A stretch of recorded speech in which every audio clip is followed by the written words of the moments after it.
Senator from Wyoming. Thank you, Mr. President. Mr. President, I come to the floor having just listened to the minority leader of the Senate come to the floor and listen to what he had to say.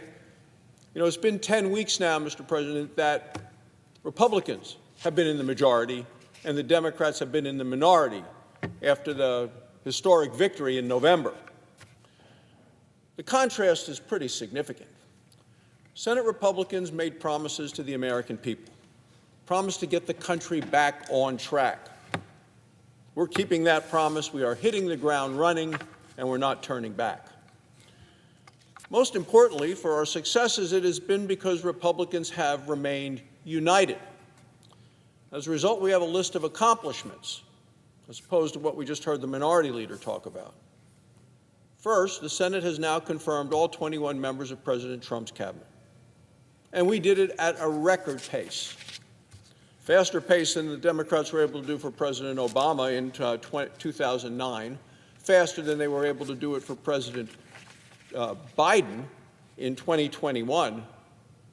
The pace with which Republicans have confirmed President Trump's nominees to the cabinet, and as Politico pointed out today, all completed before the Senate has taken a break. That's where we are today, historic speed. With this team in place early, President Trump is able to execute effectively and efficiently the popular agenda for which he was elected. The Senate has prioritized confirming the president's national security team. You know, we saw horrific attacks in New Orleans, New Year's, continue to see chaos around the world. We need a national security team in place, and we prioritize that, and we've done it. The Senate also passed the Laken-Riley Act. It's now law, signed by the President. It is the first significant piece of immigration enforcement law signed in decades, and just in the first number of weeks.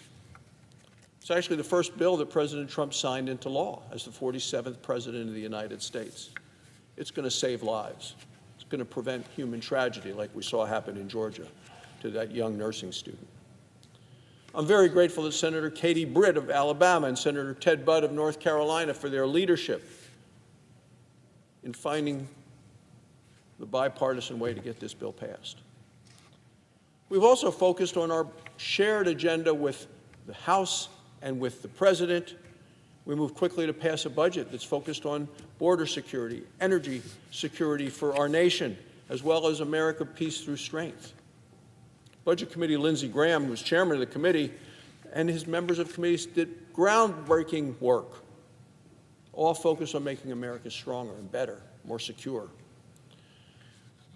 Senate Republicans are working with the House on a path forward now, and working closely with Senator Mike Crapo of the Finance Committee, who's leading the charge to make sure we're not facing a $4 trillion tax increase, is what the Democrats want.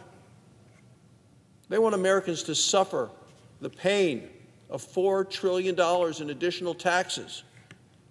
This is very important work to keep taxes low for hardworking families and continue to stimulate the economy. I heard a lot from the minority leader about 5 minutes ago. He was talking about the future of Medicaid and of Medicare. And I'm a doctor. I work closely with patients on all of those programs. But what I heard Senator Schumer do as he stood right there, it sounded to me like he is threatening to shut down the government. He sounds like somebody who's going to tell his members, vote against keeping the government open. We are so distraught that the fact that President Trump has been elected, so mad at the voters because they elected a Republican House and a Republican Senate, as well as sent President Trump back to the White House, that we just want to say, the heck with you, we're going to shut down the government. It costs money to shut down the government. It costs money to reopen the government.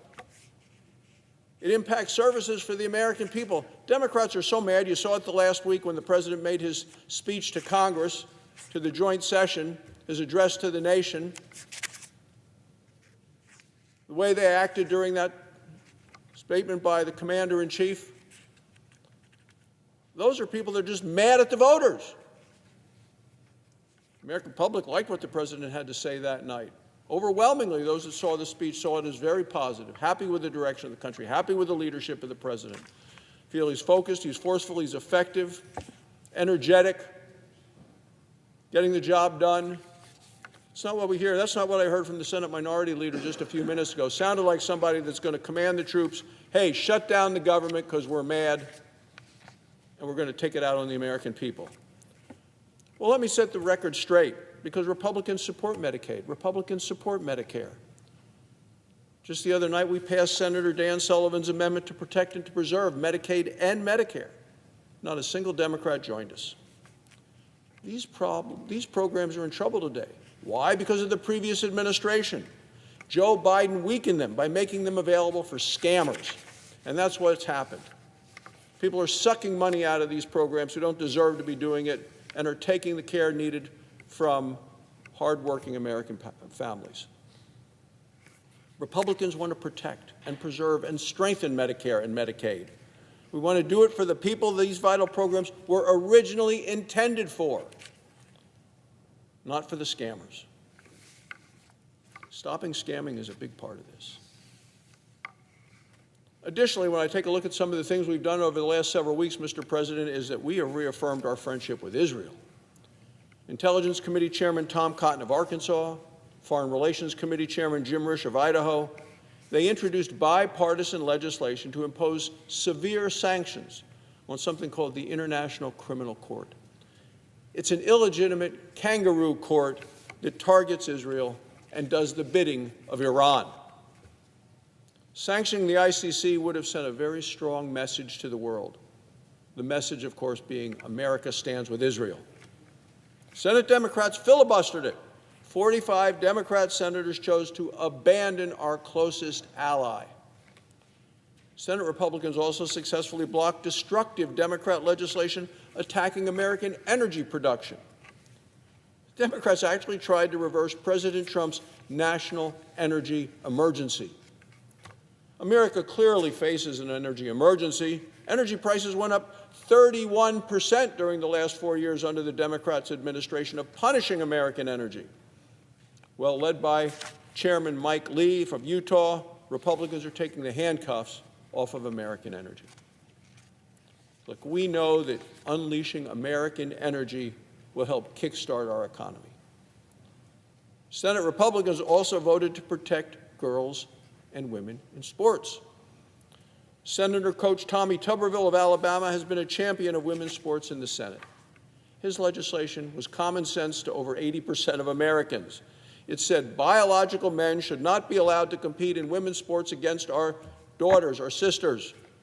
Simple as that. Democrats filibustered it. They are completely out of touch with the American people, the Democrats are, and they are putting our female athletes in harm's way. Senate Republicans also have erased some burdensome Biden regulations. We're cutting through the red tape, cutting red tape most significantly on American energy production. At the same time, we're also protecting America's financial freedom. Senator John Kennedy of Louisiana led efforts to end a Biden regulation on energy production in the Gulf of America. Senator John Hoeven of North Dakota led efforts to cut $7 billion in natural gas taxes on our energy producers. Senator Pete Ricketts of Nebraska led the efforts to rein in unaccountable bureaucrats from snooping in your digital wallet. Democrats wanted to spy on everything you buy or do on Apple Pay, on Venmo, Zelle, with other apps. Senator Ted Cruz of Texas led efforts to push back against IRS attacks on cryptocurrency. Look, each of these resolutions passed the Senate in spite of Democrat opposition. By reversing these heavy-handed rules, Republicans are making life more affordable for American families. And this week, the Senate is moving to pass life-saving legislation. It's called the Halt Fentanyl Act. 70,000 Americans are poisoned or killed by illicit fentanyl each year in the United States. It's the #1 killer of Americans between the ages of 18 and 45.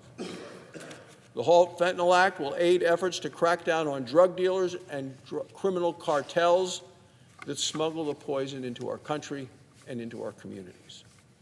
I'm grateful that Leader Thune is putting this bipartisan legislation up for a vote. Mr. President, you can sum up these early weeks of the Republican-led Senate in 3 words: fast, forceful, and effective. We weren't wasting time. We're not wasting time. We're just getting started. Working together, Republicans are going to deliver for the American people. Thank you, Mr. President. I yield the floor.